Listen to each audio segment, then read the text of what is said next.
네, 지난주에 우리는 창세기 12장과 마찬가지로 아브라함이 애굽에서 그 자신의 위기 상황 아니면 자신이 어떤 불완전한 자신의 형편을 해결하기 위해서 스스로 계획을 내고 자신의 계획을 따라 실행했을 때 결국 큰 불행을 가져왔던 것처럼 이 창세기 16장에서 아브라함과 사레가 자신의 어떤 불안한 상황, 자식을 낳지 못하고 후사가 없어서 상속을 하지 못하게 될 이 상황에서 그것을 해결하기 위해서 하나님의 약속이 실현되어야 한다는 그 맥락 가운데 자신의 계획과 그 계획을 실행함으로써 마치 하나님의 계획을 내가 이루어 갈 수도 있는 것과 같은 그런 모습을 보았습니다. 그것이 창세기 12장과 마찬가지로 결국 불행하게 됐죠. 창세기 12장도 마찬가지고 창세기 16장도 마찬가지고 그 불행은 가정의 불화로 드러납니다. 그래서 창세기 12장은 부부관계가 완전히 박살이 나는, 파탄이 나는 그 지경에 이르고 창세기 16장도 마찬가지가 되죠. 이러한 이 아브라함의 실패는 사실 결론적으로 보면 결국 아브라함으로 하여금 하나님을 기억하게 하고 하나님의 약속으로 돌아가게 하고 하나님을 향한 믿음을 다시 이렇게 일으켜 세우는 그런 방향으로 하나님께서 고쳐나가시는 것들을 우리가 볼 수 있습니다. 그런 면에서 보면 이 실패는 아브라함의 실패지만 하나님의 실패는 아니라는 거예요. 아브라함의 실패이지만 하나님의 약속의 실패는 아닌 것이죠. 다만 아브라함이 하나님의 약속을 드러내고 성취하는 과정 속에서 오히려 하나님의 약속을 좀 이렇게 가치 없이 만드는 그런 일들이 벌어지게 되는 것이죠.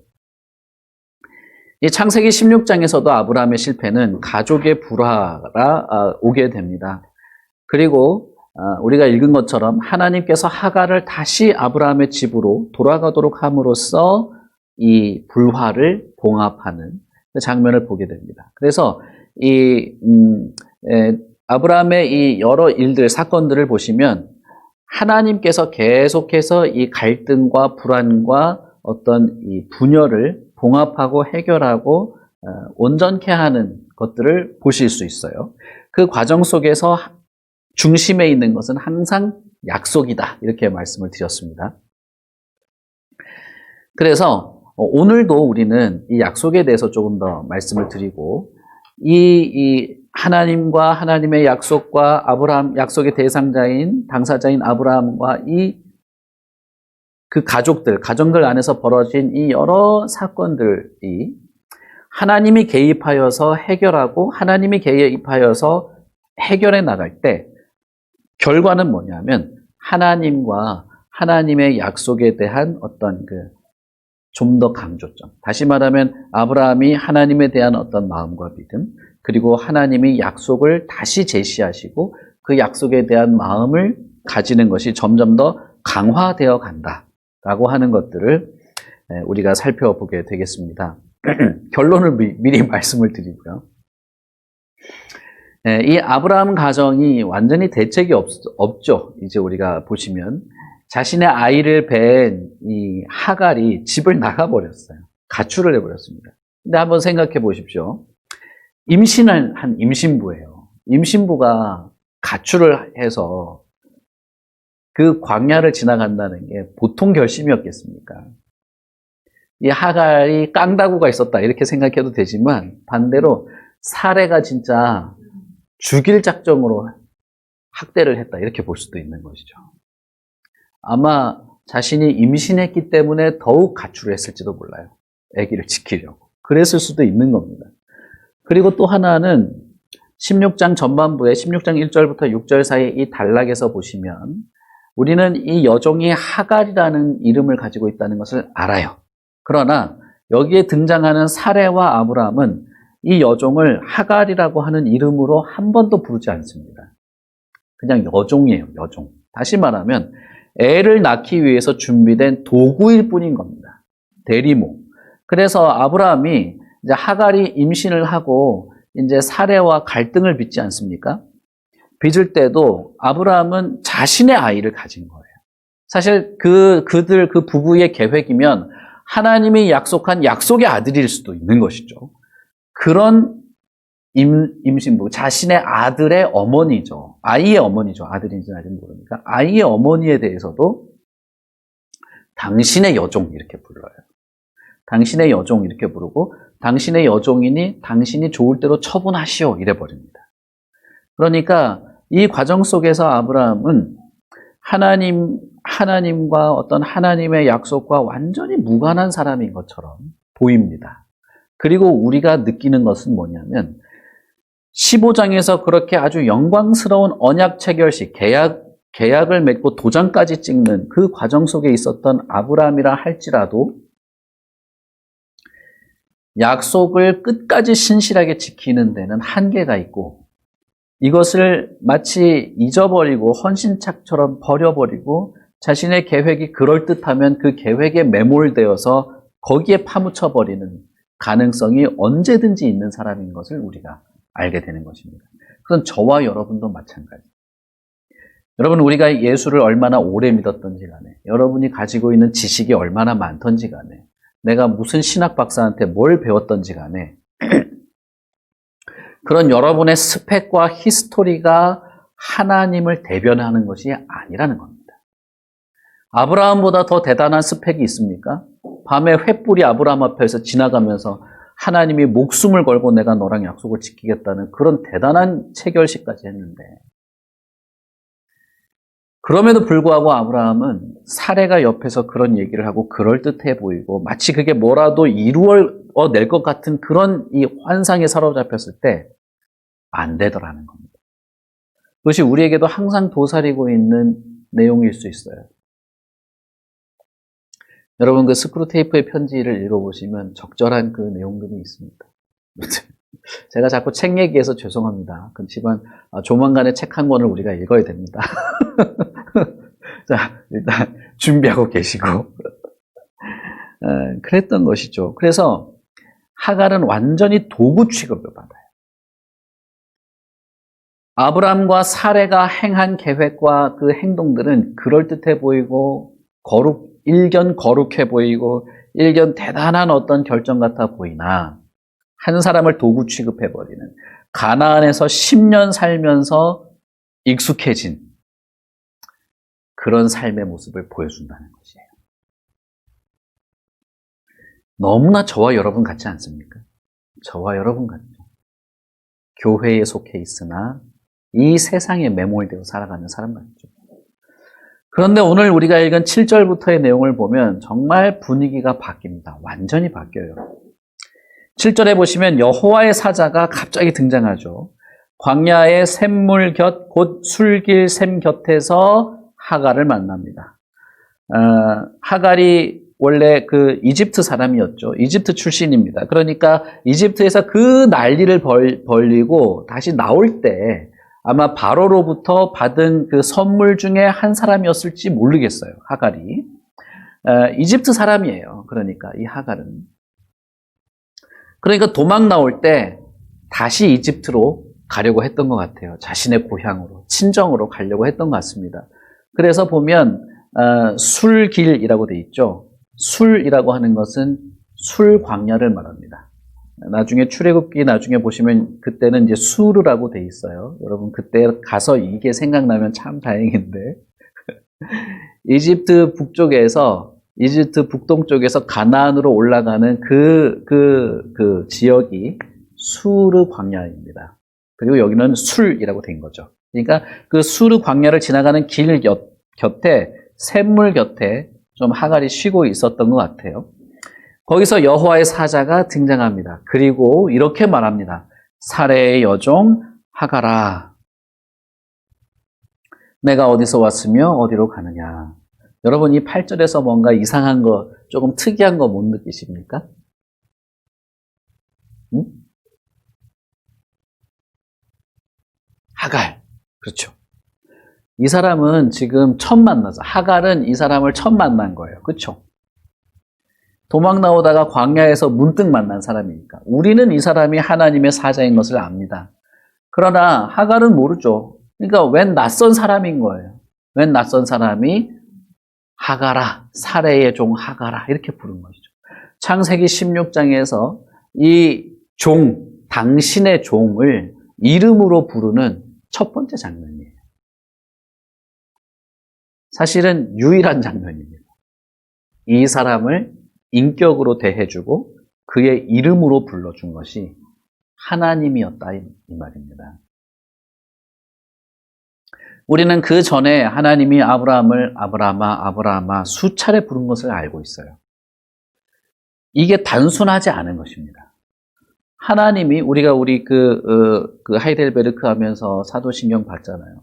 하나님이 아브라함이라고 하는 이 피조물에게 다가오실 때 그를 인격으로 대해줘요. 인격으로.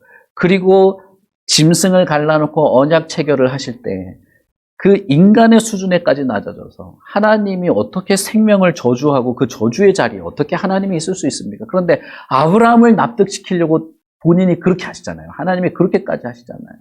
그런 수준이에요. 사실은 아브라함아 부를 때 아브라함이 알아들을 수 있는 소리로 불렀잖아요. 하가라 이렇게 부를 때 이 16장 전체에서 가장 인격적인 장면인 거예요. 가장 인격적인 장면. 그 6절까지는 너무 비인격적인 상황이 벌어지는데 하가를 부릅니다. 그를 인격으로 대하고 그를 이름으로 불러주고 그리고 하갈의 현재 상태를 관심을 가지고 물어봐요. 너가 지금 어디에서 와서 어디로 가는가? 창세기 16장 전체에서 이 하갈에게 관심을 가진 존재는 이 여호와를 대리해서 온 이 여호와의 사자, 이 존재밖에 없는 겁니다. 사실 여호와의 사자이지만 사실은 하나님이죠. 하나님이 하갈에게 관심을 가진 것입니다. 그리고 그에게 다가온 것입니다. 그리고 내가 어디서 왔으며 어디로 가느냐 이렇게 묻죠. 여러분, 여호와의 사자 혹은 여호와라고 해도 좋습니다. 이분이 몰라서 물어본 걸까요? 이미 이름도 알고 누구의 종인지도 아는데 왜 물어봤을까요? 그러면 이걸 왜 물어봤을까요? 유진자매.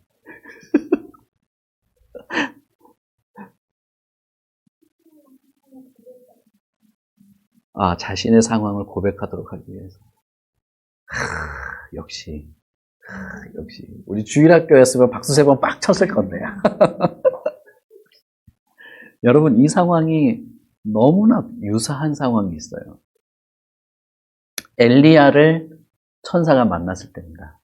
엘리야 선지자가 누구의 학대를 피해서 도망갑니까? 아합과 주일학교 선생님, 이세벨. 이러면 재미없는데, 못 맞춰야 재미가 있는데.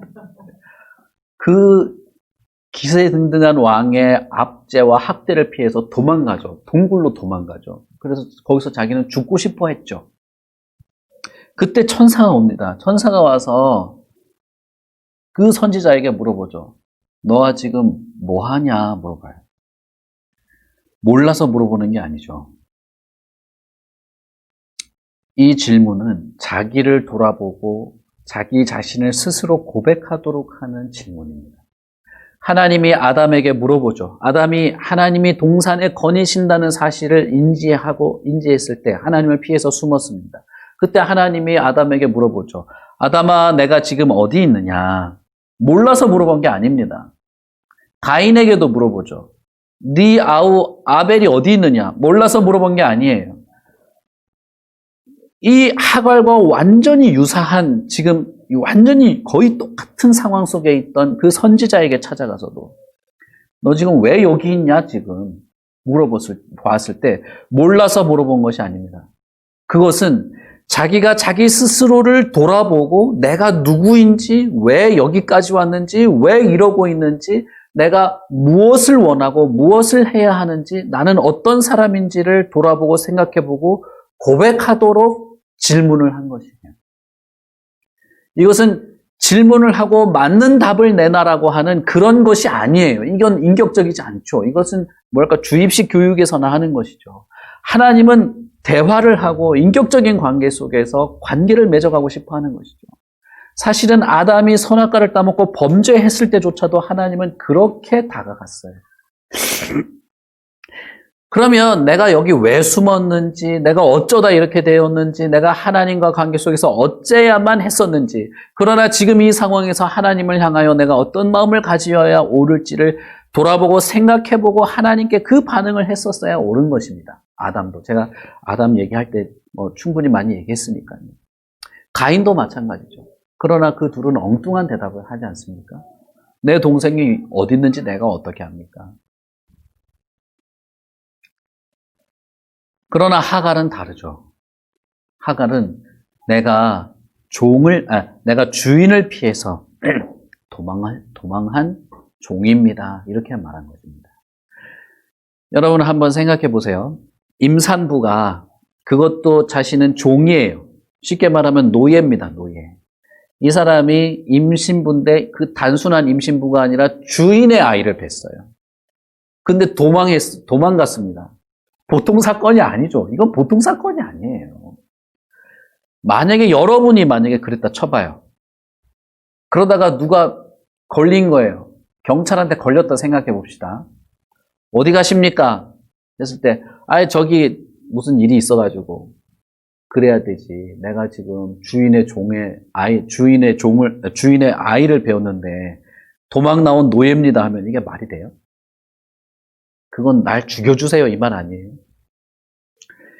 노예가 종을 배신하고 도망 나오는 것도 어마어마한 사건이죠. 그런데 자신의 주인의 아이를 뵀는데 주상전하의 이 원자를 뵀는데 말입니다. 도망갔다고 생각해 보세요. 그 뭡니까? 무술인가 뭐시인가가. 이거는 끝장나는 사건이에요. 그거를 어떻게 말할 수 있냐 이 말이에요. 자신이 동생을 죽여놓고도 하나님이 너 동생 어떻게 된 것 같아? 라고 물어볼 때 내가 어떻게 알아요? 라고 말하죠. 이게 인간의 본성이에요. 내가 악하고 잘못되고 거짓되고 잘못을 범했는지를 알면서도 내가 잘했다는 식으로 오히려 더 성질내는 게 인간이다 이 말이에요. 가인도 그랬고 아담도 그랬어요.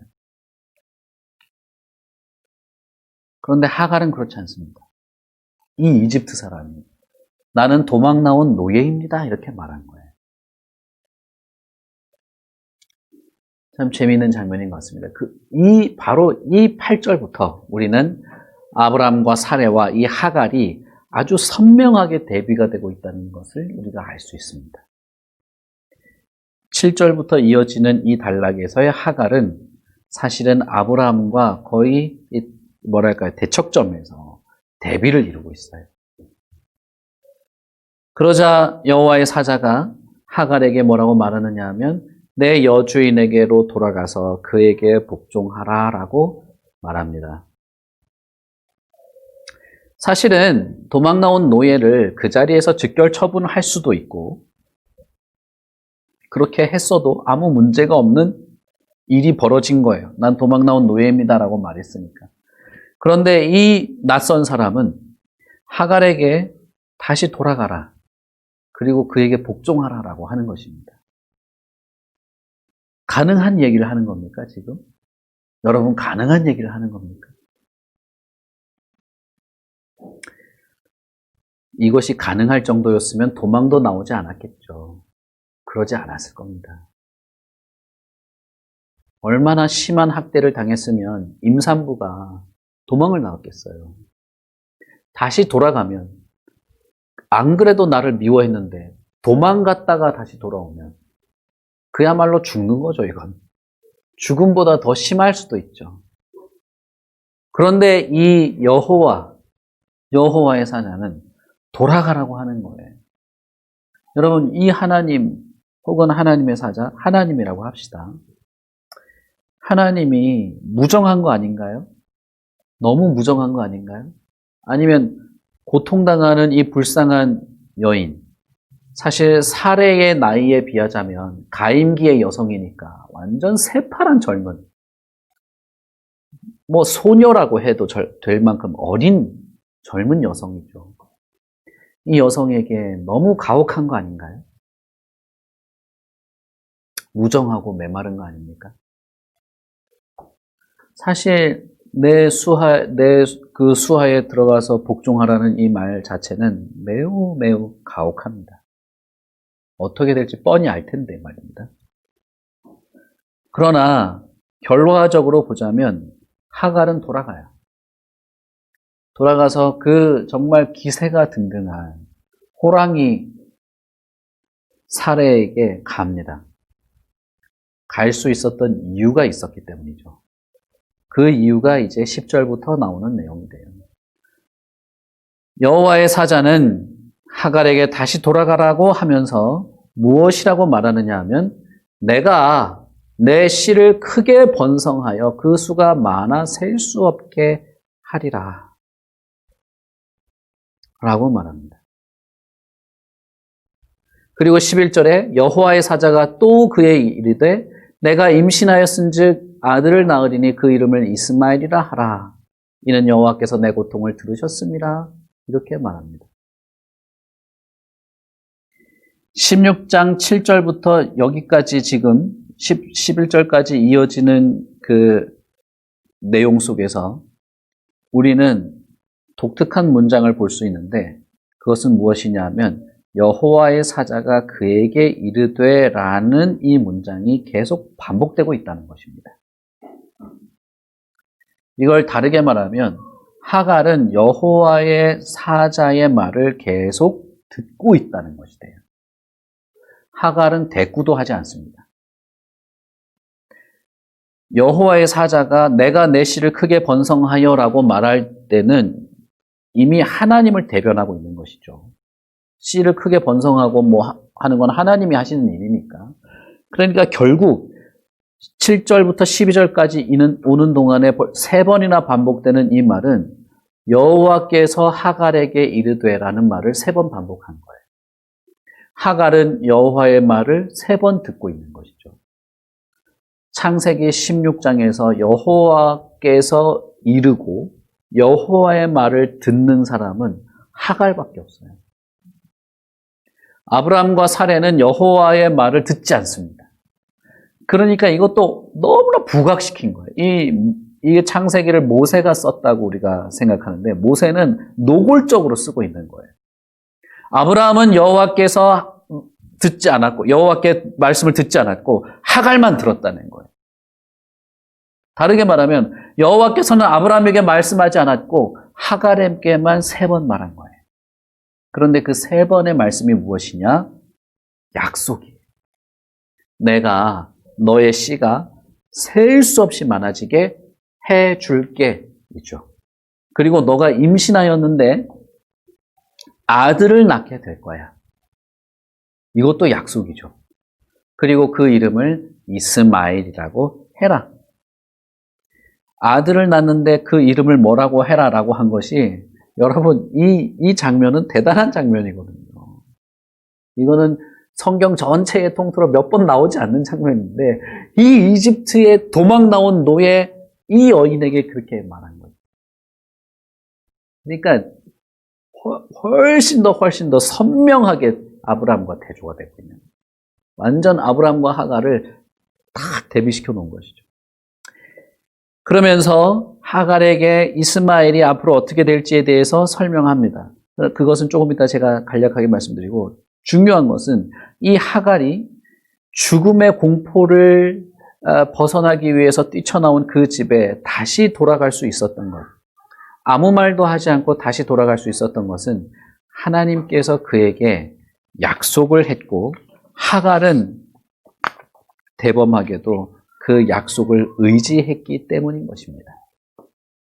그 약속에서 용기를 얻었고, 그 약속을 신뢰했고, 그 약속 때문에 인내한 것입니다. 여러분, 사레가 다시 돌아온 하갈에게 따뜻하게 해줬을까요? 그러지 않았습니다. 이스마엘을 낳았을 때 사레가 따뜻하게 해줬을까요? 그러지 않았습니다. 여자의 적은 여자.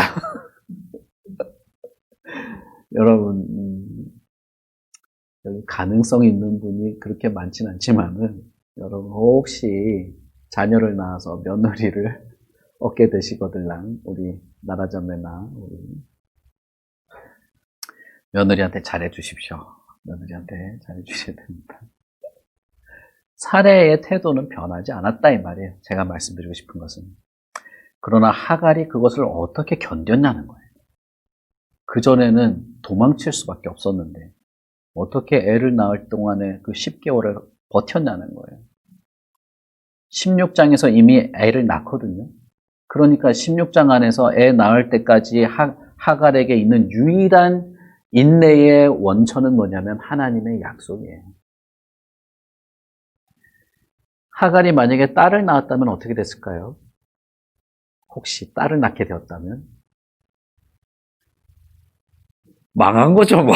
끝장난 거죠. 인생 종친 거죠, 이게 뭐.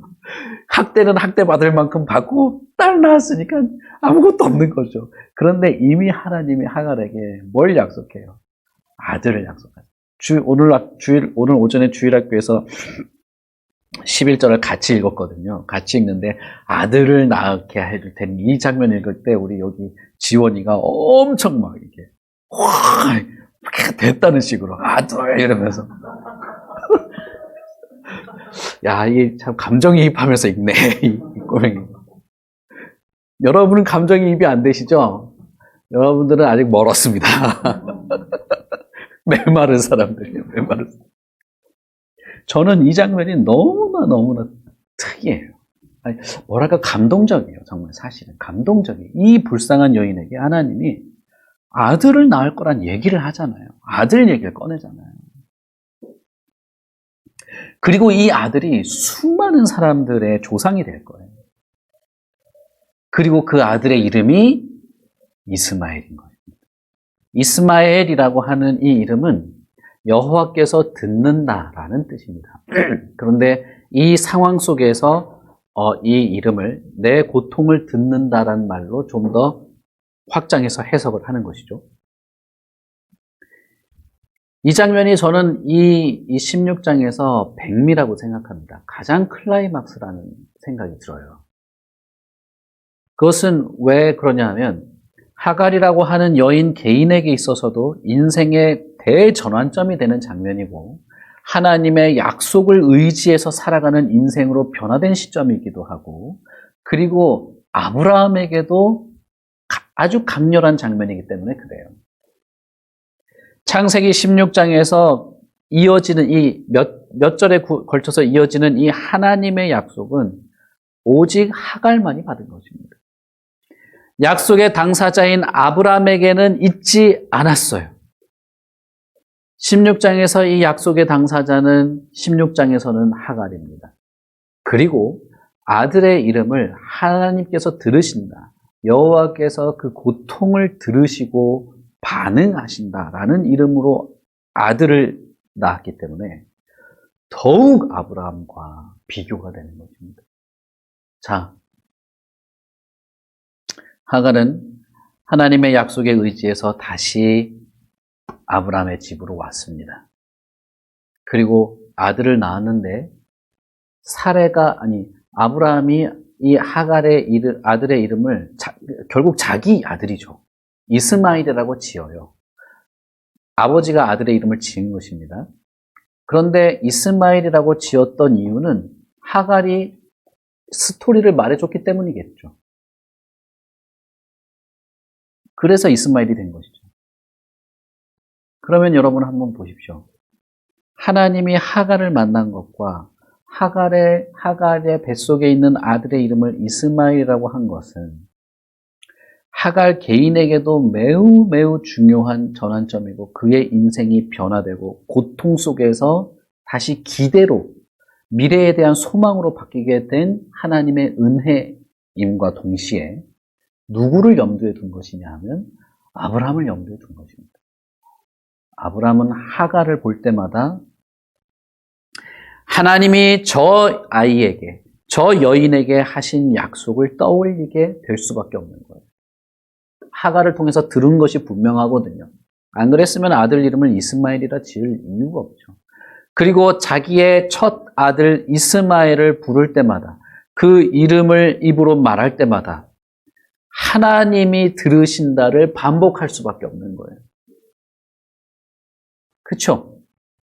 사실은 하나님이 들으신다, 이 고통을 하나님이 들으신다, 그리고 외면하지 않으신다, 이 고통을, 이 말은 아브라함이 했어야 하는 말이에요. 창세기 16장에 사레가 당신이 약속을 받긴 받았지만 하나님이 우리한테 아들을 안 주잖아, 이렇게 말할 때, 그럴 때 아니, 하나님이 우리의 고통을 들으셔. 아니, 하나님이 우리의 이 불안함을 외면하지 않으셔 라고 말해야 하는 사람은 아브라함이었어요. 그런데 그 말을 누가 하고 있는 거예요? 하갈이 하고 있는 거예요. 자신이 학대했던, 도구 취급했던, 이집트에서 딸려온, 자신의 집안에 속해 있으나 자신의 집안 사람이라고 여기지도 않았던 이 도구가 하나님이 들으셔를 계속 말하는 거예요. 하나님의 약속을 받은 사람, 하나님의 약속의 당사자, 그리고 하나님의 약속의 성취를 선포해야 할 사람, 하나님이 너는 복이고 복의 근원이 될 것이고 너의 후손들을 통해서 모든 사람들이 복을 얻게 할 것이라고 했던 그 약속을 성취해서 사실은 하갈을 포함한 모든 그 집안에 있는 사람에게 복을 나누어 줬어야 해야 했을 이 아브라함을 하나님은 이 어리고 이집트 출신의 이 여종을 통해서 아브라함을 부끄럽게 만드시는 것입니다. 아브라함이 하나님의 말씀을 듣지 않고 하나님의 약속을 기억치 않고 하나님의 말씀을 의지하지 않고 하나님의 약속을 의지하며 인내하지 않고 하나님의 약속을 순종하지 않고 하나님이 이루실 성취들을 기다리지 않고 자신의 뜻과 계획대로 자신의 능력을 사용해서 뭔가를 이루어내려 할 때 완전히 아닌 것 같은 사람을 한 명 들어서 하나님은 아브라함을 부끄럽게 만들고 그들을 책망하는 것입니다. 이것이 창세기 16장에서 하나님께서 아브라함을 다루시는 장면이고 그 가운데 그 중심에는 약속을 의지하고 인내하고 용기를 내었던 사람이 있었던 것입니다. 여러분, 아브라함을 생각해 봅시다. 우르에서 출발할 때 그는 오직 하나님의 약속만을 붙잡고 용기를 내어서 우르를 출발했어요. 그리고 가나안에 들어올 때, 세겜 근처에서 머물 때, 롯을 떠나보내고 자신은 갈대숲에 갈 때, 그가 의지했던 것은 하나님의 약속이었고 하나님의 약속을 생각해서 인내했던 거죠. 용기를 냈던 것입니다. 이집트에 가서 나올 때도 마찬가지. 그러나 지금 아브라함은 이스마엘, 하나님이 들으시잖아. 하나님이 그 고통을 외면치 않으시잖아. 들으시는 하나님이잖아. 라고 하는 아들을 앞에 두고 자신의 연약함과 무지함과 냉랭함과 간악함과 간사함과 하나님에 대해서 무지하고 경솔했던 점을 책망받고 부끄러운 자리에 있게 되는 것이죠. 저는 하나님이 하갈에게 약속을 하시면서 아브라함이 전달해 주었어야 할 그 복, 아브라함이 자신을 통해서 전달해 줬어야 할 하나님의 그 약속을 오히려 하나님이 하갈에게 말씀하고 있는 것을 보게 됩니다. 아브라함의 집 안에 있으면, 아브라함의 가정 안에 있으면, 아브라함의 그늘 안에 있으면 누구나 이 약속을 받고 누구나 이 약속 안에 하나님을 의지하고 복을 누릴 수 있는 것이죠. 그러나 아브라함이 그렇게 하지 않을 때 하나님이 그 여인을 불쌍히 여기시고 찾아오시고 하나님이 직접 약속하시면서 그의 인생을 돌보시는 것입니다. 저는 그래서 이 16장에서 두 가지를 생각하게 돼요. 하나는 하나님께서는 여전히 우리를 들으시는 하나님이시라는 것을 잊지 말아야 한다는 것입니다. 하나님은 우리를 들으십니다. 우리를 기억하시고 우리를 생각하시고 하나님이 하신 약속과 은총 안에서 그것을 누리며 살아가기를 기대하십니다. 하갈이 그렇게 했던 것처럼 하갈의 육체적 환경은 변하지 않았어요. 그러나 그의 내면은 변했다 이 말이에요. 하나님은 그것을 아브라함을 통해서 하시기를 원했고 할 계획을 가지고 계셨으나 못했죠. 그러나 그것은 나중 문제고 하나님은 여전히 하시는데 이 이집트 여인 하갈 도망 나온 불쌍한 임산부에게 하나님이 그렇게 하시고 있다는 사실이에요. 여러분, 우리가 바로 이 하나님을 믿습니다. 우리가 이 하나님을 의지해요. 이 하나님을 생각하고 이 하나님이 하신 약속에 의지해서 우리는 용기를 내고 인내하고 순종하는 것입니다. 세상을 향해서 불평을 쏟아내고 나의 연약함에 대해서 불평을 쏟아내고 나의 미래의 막막함이나 나의 모자람이나 혹은 하나님의 약속이 더디 이루어지거나 혹은 내가 기도한 것이 응답이 안 되는 것 같거나 혹은 내 마음의 불안함과 완악함과 내 안에 있는 죄악의 이 욕구들 속에서 불평을 쏟아내거나 낭망하거나 좌절하거나 우울감에 빠지거나 혹은 내가 뭐라도 해야 되겠다고 하거나 그 모든 상황 속에서 여러분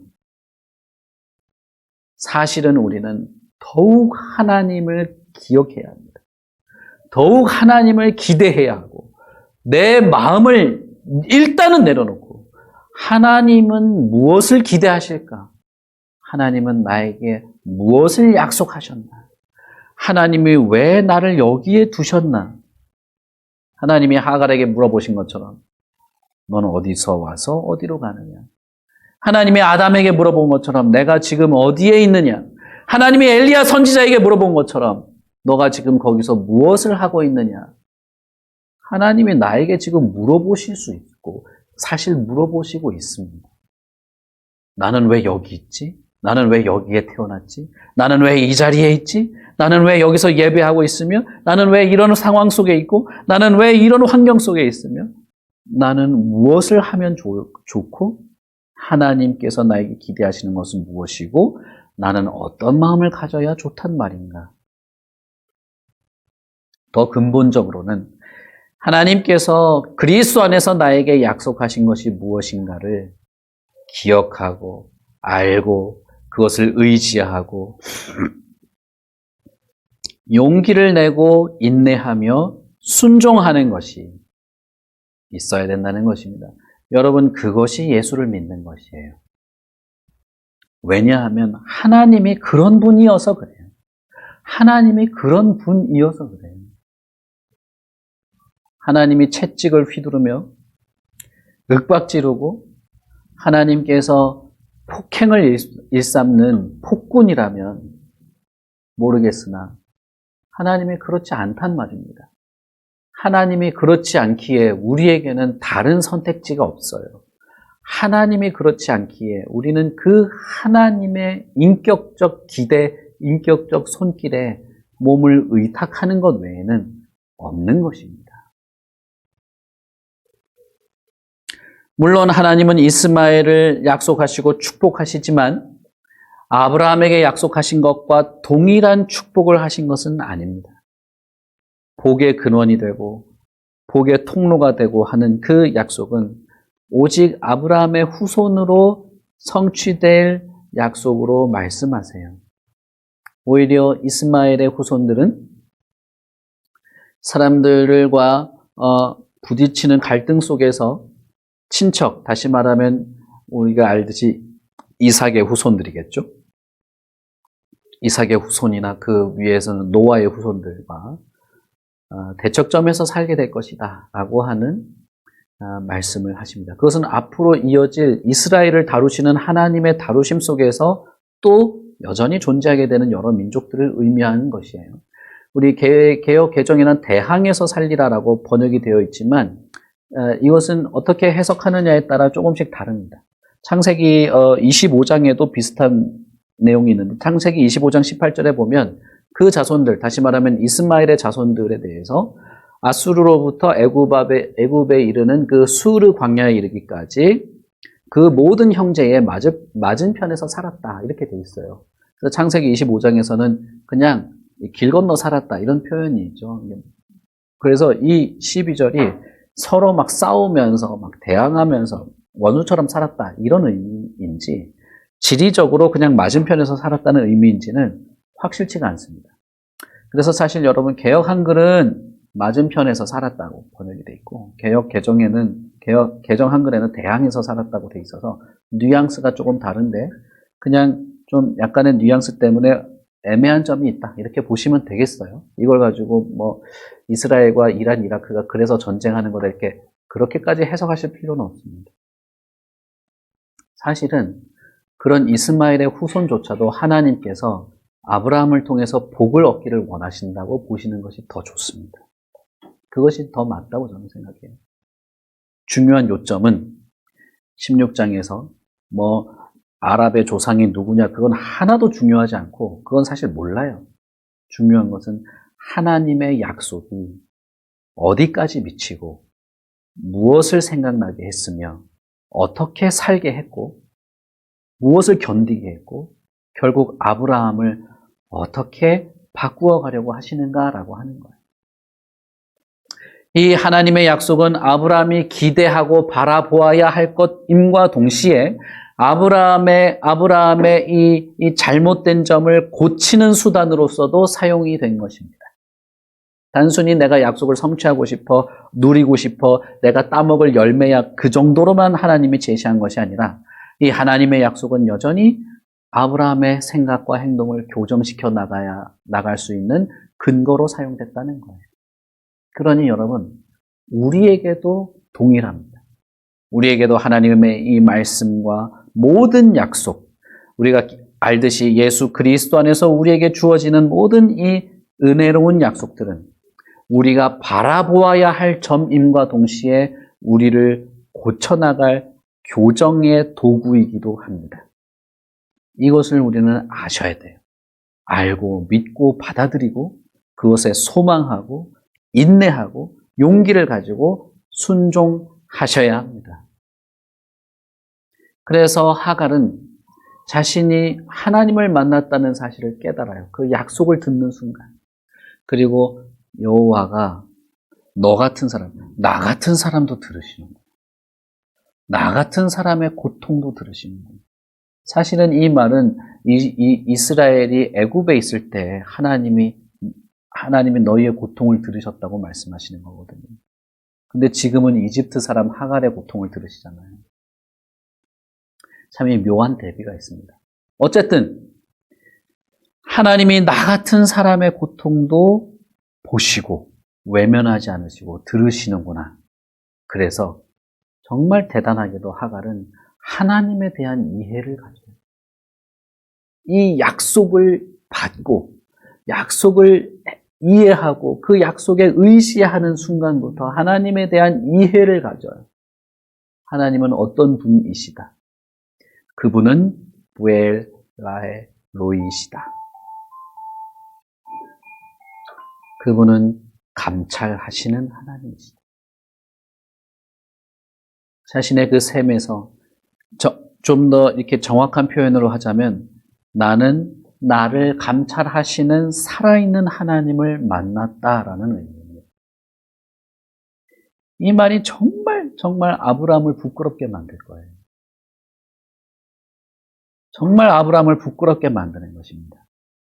이 여전히 살아계시는 하나님이 여전히 나를 보고 계시고 감찰하고 계시고 나를 외면치 않으신다는 고백을 하갈이 한 거예요. 하갈. 그리고 자신의 아들을 이스마엘이라 이름 짓도록 한 것이죠. 내가 길에서 부엘라의 로이에서 천사를 하나님을 만났습니다. 라고 말했을 거 아닙니까? 나를 감찰하시는 하나님께서, 살아계신 하나님께서 감찰하고 있는데 그분이 이스마엘이라 하라 했습니다. 지으세요. 아브라함은 정말 교정되어야 할 사람으로 나타나죠. 그래서 또 하나의 깨달음이 우리가 이 본문에서 우리는 이것입니다. 그 자애롭고 들으시는 이스마엘 하나님을 우리가 생각할 뿐 아니라 우리는 부엘라헬 로이, 나를 감찰하시고 보시는 하나님, 그 하나님을 의식하고 의지하고 살아갈 내가, 하나님의 그 약속을 용기 있게 순종하며 인내하며 살아가야 할 내가 그러지 못할 때, 가나안에 10년 살면서 가나안의 삶에 젖어서 살아가는 어떤 행위를 통해서 뭔가가 벌어질 때 그것은 세상이 나를 부끄럽게 만들 거라는 겁니다. 이집트 여인이 나를, 아브라함을 부끄럽게 만든 것처럼 세상의 돌들로 우리를 부끄럽게 만들 거라는 거예요. 교회가 교회답지 못하거나 하나님의 백성이 하나님의 백성답지 못하거나 하나님의 말씀을 하나님의 말씀대로 전하지 않거나 하나님의 약속을 믿고 순종하며 인내하며 살아가는 것이 아니거나 세상에 파묻혀 살아가는 자들에게 글쎄요, 하나님이 여전히 그를 사랑하신다면 그는 부끄러움을 당하게 될 것입니다. 세상에 교회가 부끄러운 곳이 될 것입니다. 하나님의 이름을 수치스럽게 만드는 사람이 될지도 몰라요. 그래서 저는 16장에서 저는 두 가지를 느껴요. 하나는 하나님에 대한 더 깊은 어떤 의지하고 싶은 마음과 그 하나님의 약속을 매달리고 싶어서 하나님의 약속을 더 알고 싶은 마음과 함께 부끄러움을 당하고 싶지 않은 마음. 길거리에 있는 돌들이 여호와의 이름을 찬양할 때 하나님의 백성들이 얼마나 부끄럽겠습니까?